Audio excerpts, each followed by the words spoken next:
wherein again we're looking at talking about some examples and incremental success, wherein the gaming tops the list of innovative, engaging, and immersive ways in which the companies are connecting with the consumers. And with this, Soumya, the stage and screen is all yours to moderate it forth with your eminent panel. Over to you. Thank you, Bhavna, and thanks to the gentlemen joining us for this session. Okay, so we are all aware that for the longest time, gaming has only been looked upon as a niche hobby. It is only in the recent years that it is beaming under the mainstream spotlight. With the rapid growth of gaming and esports industry, endemic and non-endemic brands are launching creative new marketing programs, not only to create brand affinity, but also to create alternate revenue streams in collaboration with the game developers. To delve deeper into how gamification has become a popular technique in the market today, let's quickly head to our panelists for today. Hello, everyone. Thank you for taking out time for this session. Let me ask Nishant to lay some foundation to our conversation and tell us how he assesses the relationship between gamification, brand engagement, and equity. Thank you, Soumya, for having me, firstly.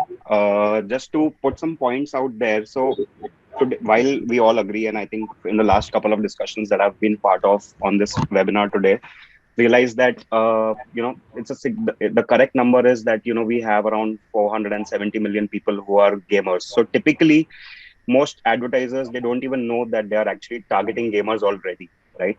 But unfortunately for India as a scenario, gamification, brand engagement, and equity are more linked to immersiveness, and that's actually going to be the future. But today, if you talk about today's scenario, it's looked at with a more tactical approach.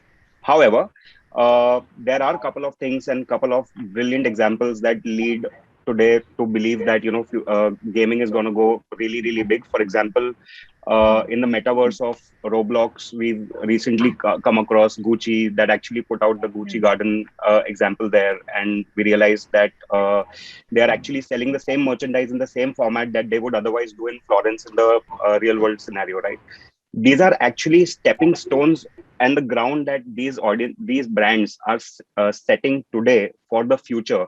And I know of a couple of people myself, and I've from all the reading that I've done, I've realized that Gen Z audiences are already aligned with actually being able to buy these skins for avatars. For example, I'm not sure how many of you all know this, but there's a company called Tafi, which is again huge in the avatar space, and they are only businesses to create these digital avatars and the skins for those, right? And there are a lot of companies alongside to do that.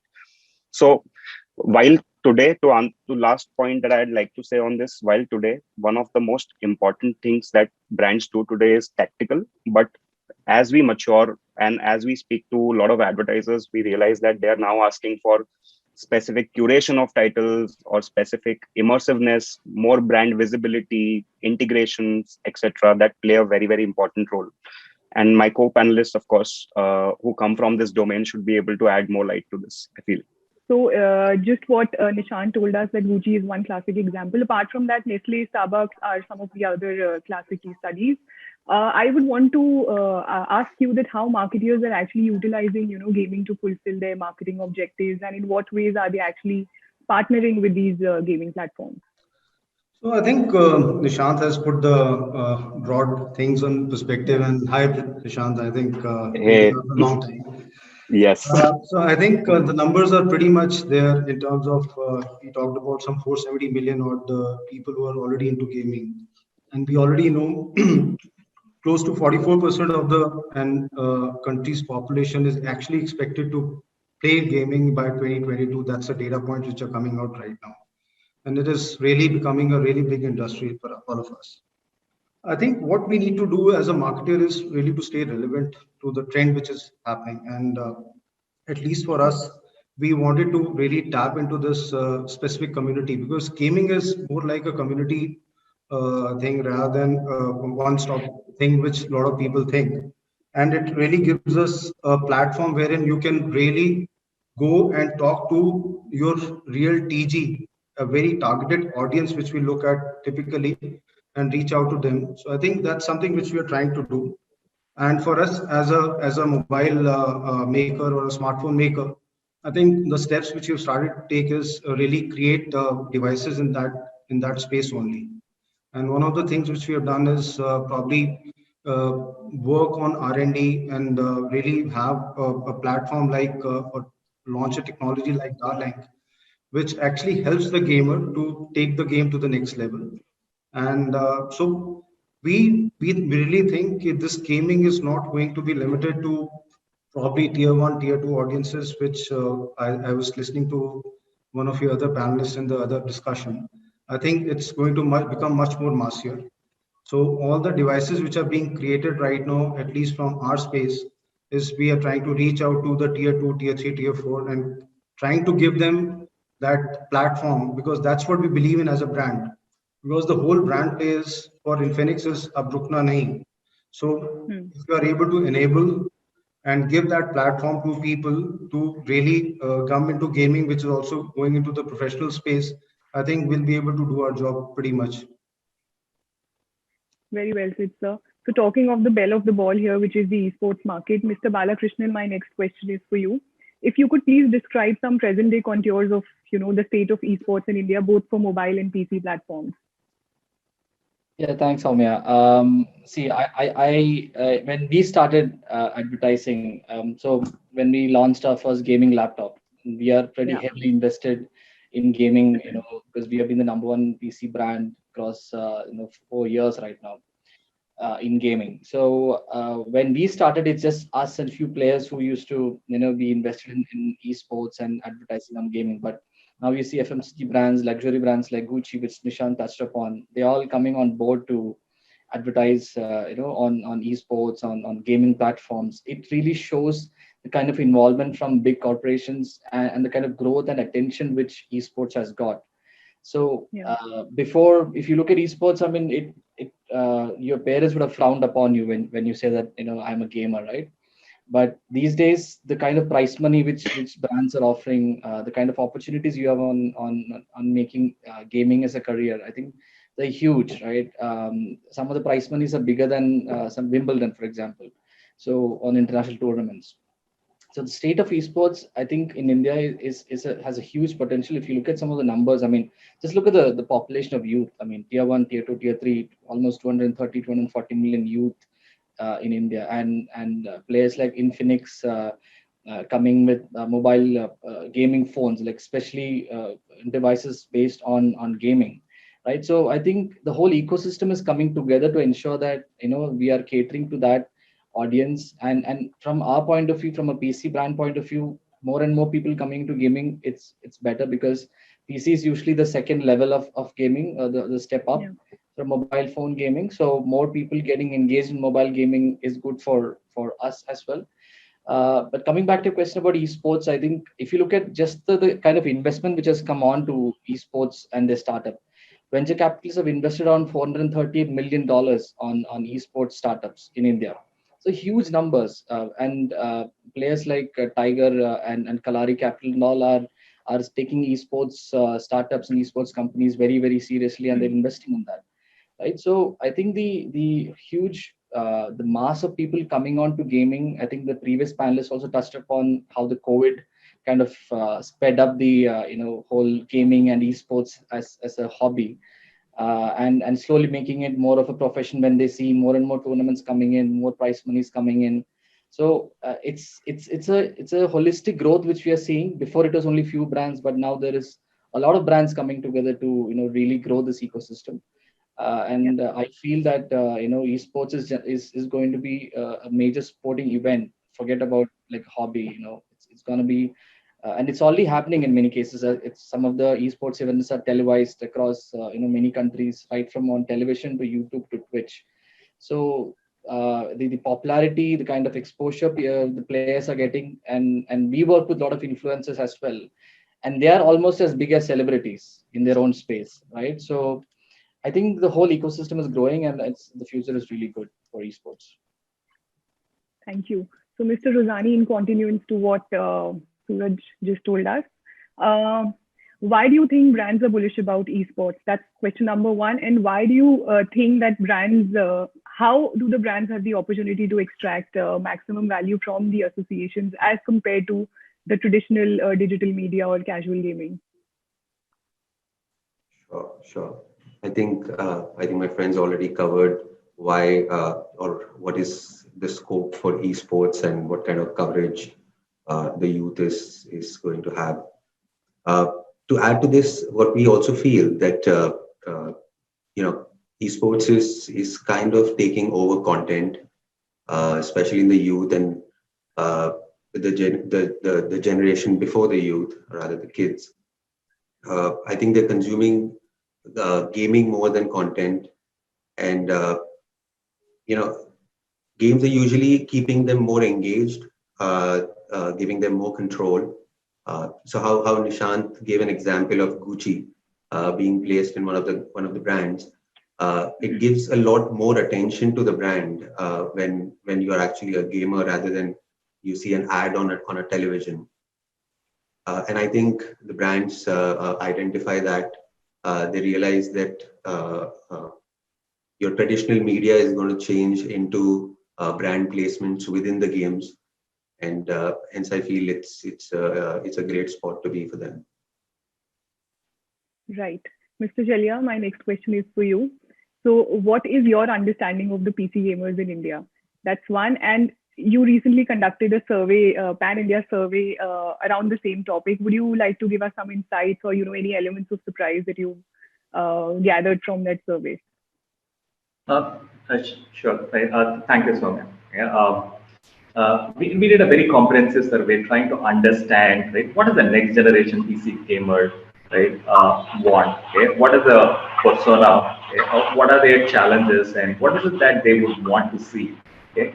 This formed the crux of the study. Okay? So interesting data points. Some of them kind of align with what I heard in the previous conversation too. Right? Firstly, from a demographic perspective, okay? Gaming today, back to serious gaming, right? When I say serious gaming, I'm talking about PC-based gaming, right? So PC-based gaming is, right, just before COVID was 10% of the total, right, play. Okay? Nishant gave a figure of 450 million. You can roughly take around 40 to 50 million, right? However, okay, the pandemic has ensured that there is screen transition, which means that people have migrated from small screens to large screens, okay, because they're looking for a much larger immersive experience. Okay? Now, the people who are playing this, right, from a demographic perspective, okay, the Gen Z account for about 50%, and the other 50% is split between millennials, okay, and people who are between 35 and 40. Okay, so that's a big aha for us, right? And the other thing is, right, when it comes to casual gaming, normally you associate gaming per se, that to PC-based gaming per se, right, with more of, right, from a gender perspective, right, with male audiences, right? So big surprise we had was 20% of, right, the casual gamers, right, with PC gaming were from, right, were females, right? So, right, these are great insights, right? And right now, okay, the conversation that we have been having earlier is about, okay, why is esports growing fast? Okay, right? Why should advertisers or brands take, right, seriously? Okay, now, okay, the insight that we got is, right, the perception, okay, one, and two, the sense of, right, satisfaction that people get from playing competitive games approach towards it is quite different from what it was earlier, right? So they look at this as a means of achievement. They look at this as a means of recognition within the peer network. They're also looking at this as a personality development, right? Be it cognitive thinking, okay, be teamwork, okay, collaboration. Those are aspects which were not normally associated with gaming earlier, right? So these are great insights for us to actually really look into, okay, and try and figure out how to, right, place our brand there, because we are our brand, okay, right, WT Black is a very active ingredient for, right, any, right, immersive gaming experience that you would need on the PC side. Okay, same is the case on the mobile side. Okay, right, you have people initially starting off with, okay, immersive gaming, right, on mobile. Okay, they start playing simulator games. They start playing, right, adventure games, okay, first FPS, right, type action games. Then they see, hey, you know what, there's a limitation, and then they start migrating to it. Okay? On both sides, to have the right gameplay, the core requirement was to have, right, the good a good game engine. Okay, so these are great insights for us to actually play and build our story. Super. So Nishant, my next question is for you. It is well established that gaming, accounts for a big part of marketing techniques and marketing mix today. What kind of a share does gaming have in the marketing budget? If you could give us a ballpark figure, a ballpark estimate of that. That's a very interesting question. But I'd like to attempt it in a little different fashion. For example, now we all know when it comes to digital advertising, most of our money that goes into advertising spends are on mobile, right? Now, typically, most of this mobile spending is in-app advertising, right? I'm sure most advertisers would agree. Now, let's look at a mix of what apps and what composition of apps do we have on our phone. I think broadly, if I were to categorize these two into two broad categories, one would be utility and the other one would be entertainment primarily, right? So if I were to even assume entertainment to be a 50% of your overall apps that you have on your phone, right? Considering the earlier statistics of around 470 million people already as gamers in India, right? It is safe to say that consciously, unconsciously, a lot of budgets are already going to gamers. But and from but the more important question to address is what kind of investment are they making, right? So unfortunately, most of it still remains tactical, which I said earlier. But like only a few players, like the likes of tech players such as I think Acer, Infinix, mobile phone players, even Intel, who actually want a more immersive experience because they want to propagate their audiences into opting in for their products or services, would of course invest higher. Right. Mr. Kapoor, the same question for you. Given that you very recently collaborated with the Esports Premier League, what kind of a share does gaming have in your marketing mix or marketing budget? So I think, Soumya, it's pretty clear. Gaming is going to be really big, and I think with the pandemic, what has happened, it has accelerated the whole gaming story.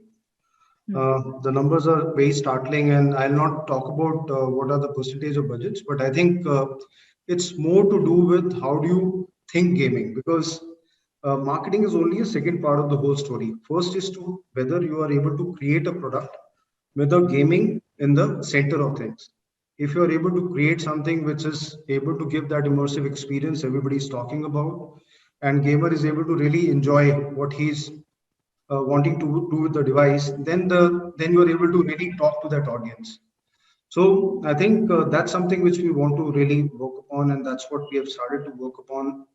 We have been a budget dominated brand so far, but we have launched a few new devices in terms of Note series, which really focused on the gaming as a proposition. And that's where the tie-up with ESPL happened, because we thought we as a brand believe in giving empowering the youth, or probably enabling the youth to give a platform wherein they can showcase their talent.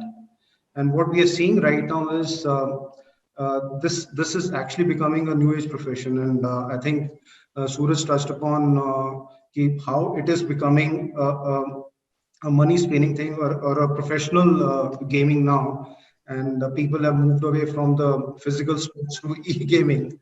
So I think this is the change is happening, and we are very much in line with that thinking and creating that work on the technology front, putting some R&D efforts to make that gaming experience much more better. And obviously, once you create a product which is suitable for gaming, you end up spending money on it. So I think pretty much directly proportional to the kind of spends which we'll end up doing in when we create products like that. Very rightly said, sir. So, Mr. Balakrishnan and Mr. Cheria, my next question is for you. Taking cue from Mr. Kapoor, how do you connect gaming with your brand story? Some interesting insights that you would want to share with us. So when we started or when we launched our first gaming product, I think the one big thing was that we need to connect to the community. And those days, I think probably 5 years back, it was not so prevalent that advertising or opportunities to advertise to gamers were that big. So we actually started our own esports tournament, and it still continues, and it's called Predator Gaming League. So the kind of activities we do are usually twofold. One is to build a long-term engagement with the community, and that's through our esports league, and then we have something called Planet 9 where the gamers can go and get trained and get coached by experts. So we have a platform for that as well. So it's a holistic community development engagement platform which we have. And then there is more of the tactical side, which is of selling our gaming products, and that goes through multiple channels like Flipkart, Amazon, etc. And then the tactical part of that happens. So for us, it's more like a year-round activity. It's not stop and go because of our investment and our product lines, which is catering to gamers. But if I look at my marketing budget over the years, I mean the proportion has only gone up and up and up. So the kind of budgeting when I do, when I look at just the gaming portfolio, I ask my team like this is something like at least 2x of what you did last year. So I think the importance of this audience and the kind of return which it gives the brand back is huge, because one thing which I think a couple of panelists spoke about was that you should not be intrusive in your advertisement, right? Especially in a scenario like gaming.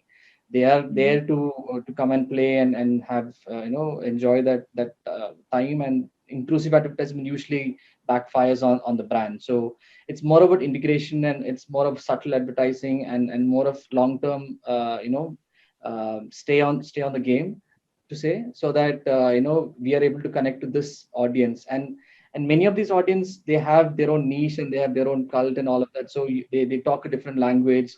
They prefer it slightly different. They don't typically behave like your normal audience. So if you go with that approach, it doesn't usually work. So that's why we have built this twofold strategy of one, communicating, engaging, and in building the whole platform, and then the tactical side of it. But yes, the investment has been going up and up on gaming. Right, Mr. Chelia, your thoughts on gaming and your brand story. Sure. Right. So like for us, there are two important aspects. Like one is, how do you give the gamer the best gameplay experience, right? So that stems from the product. Okay? The other aspect is, how do you engage with him, right, in a manner that he is building very strong affinity towards your brand. Okay? Let me talk about the first part, right, which is building a great gameplay. Now, okay, you got to give him more of everything, okay? Which means that for him to have a great gameplay, he needs to have more of content. He needs to have great compute power. Okay? He will also need to have a right game engine that will help him get the right experience. Now, if you look at any device, right? So be it a PC or a mobile, right? For a moment, let's focus on PC. Right?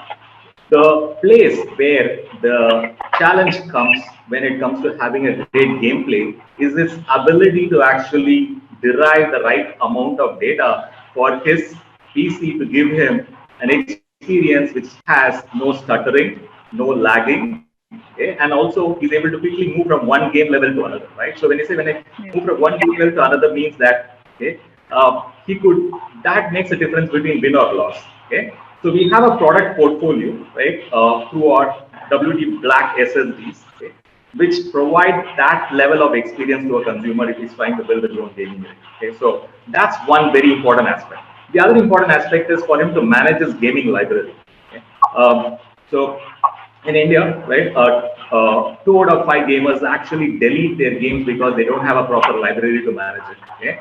So you need to have a different type of storage device which will allow him to do this. So we have a portable storage portfolio that's been designed based on insights from the game use case. Now, that's on the product front. Lastly, right, on the marketing front, like Suraj said, we have our own esports, right, esports tournament called WD Black Cup. Okay? Right, we have a very, very strong Insta community. We use, right, influencer engagement in a very, very strong way to build and knit our story. The other important aspect that we have done is to tie up with gaming title vendors, right? So we have a close partnership with Activision globally, and we have actually introduced limited edition for products, okay, along with them with their gaming title called Call of Duty, right? So all these things have actually helped us build a strong affinity towards the gaming community in India. Okay, so we have the next panelist for the session already in, so I'm just going to wrap this session in next 5 minutes. 30 seconds for each of you to answer. what are the future trends that you're anticipating, for the community in the next 2-3 years? Mr. Ruzani, I would begin with you. A future trend, what we can expect is, of course, evolution in the technology. And now, when I say technology, not only the product, not only the games, not only VR, but also in terms of how we do marketing. It's going to get a lot more mathematical. Brands are going to make sure that they get the best ROI, their entire funnel, their product, their branding, everything is intact, so that when you do a brand endorsement or when you do influencer marketing, you get the best ROI out of it. So I feel that's where the industry is heading towards. Right. Nishant, your thoughts? I'd like to actually take a step from where Mr. Ruzani's stopped, right? So one very, very important piece is immersiveness, right? Because that's something that's gonna aid to the cross-funnel objectives that brands have, right? From branding to performance. And second is the future of gaming is going to be in the VR space. Like, for example, a recent Facebook quarterly revenue meeting, and one stat that I'd like to give you is that out of the 1 hour call, the metaverse was mentioned 20 times, and that's going to be future of gaming, right? So that's one very, very important thing, to give brands that exposure of engaging with their audiences, which otherwise is very seldom seen today. So yeah. Right. Suraj, your thoughts? Well, since this is Olympic month, let's predict that esports will reach as an Olympics game soon. So I think all the metrics are good. I mean, the involvement from everyone is all the community, the government, the corporations, everyone. It's only going up, and it's going more and more mainstream as a sports. So more and more athletes, athletes coming into this fold is only gonna hold good for this community, and maybe we never know, might be future Olympics games. So let's leave it at that. All optimism there. Very nice. Mr. Kapoor, your final thoughts.